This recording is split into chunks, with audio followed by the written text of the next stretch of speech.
अवैध धंधों का काला बाजार तुर्की दुनिया के बड़े विवादित देशों में से एक है। इस देश का अंतर्राष्ट्रीय स्तर की राजनीति पर गहरा प्रभाव देखने को मिलता है। तुर्की ने भारत पाकिस्तान तनाव में अपना पूर्ण समर्थन पाकिस्तान को दिया है। तुर्की एक ऐसा देश है जहां पर्यटन के लिए दुनिया भर से लोग जाते हैं। यह देश अपनी खूबसूरती, स्वादिष्ट भोजन और धरोहरों के लिए जाना जाता है, मगर इसके अलावा भी तुर्की का एक चेहरा है जो पूरी दुनिया को जानने की जरूरत है।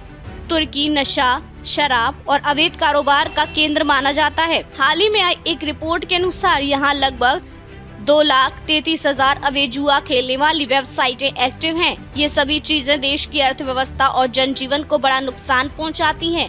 दगाबाज तुर्की। भारत ने तुर्की को 2023 में आए 7.8 तीव्रता वाले भूकंप में ऑपरेशन दोस्त के जरिए मदद की थी।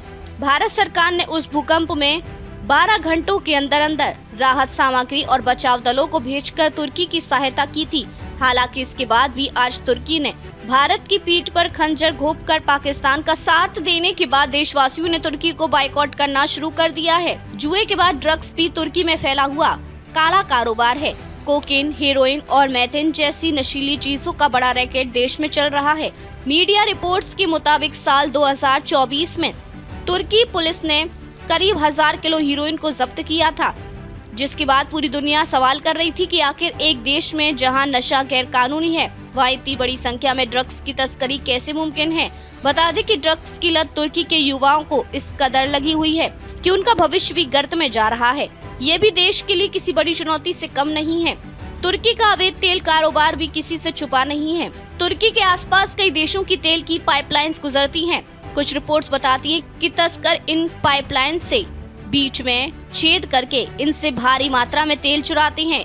इन तेलों को जमीन के नीचे बने बंकरों में स्टोर किया जाता है और काले बाजार में सस्ते दामों में बेचा जाता है। स्थानीय लोग भी इस काम में बड़ी संख्या में शामिल हैं, इसलिए वहाँ की सरकार इस पर भी किसी तरह की रोक नहीं लगा रही है। तुर्की की पारंपरिक और दुनिया भर में मशहूर शराब राकी की भी अवैध तरीके से बिक्री हो रही है। ये शराब सौंफ के स्वाद वाली और अंगूर के छिलकों से बनाई गई है। नकली और मिलावटी राकी भी खूब बिक रही है। तुर्की में पिछले साल नकली शराब पीने से लगभग 160 लोगों की मौत हो गई थी।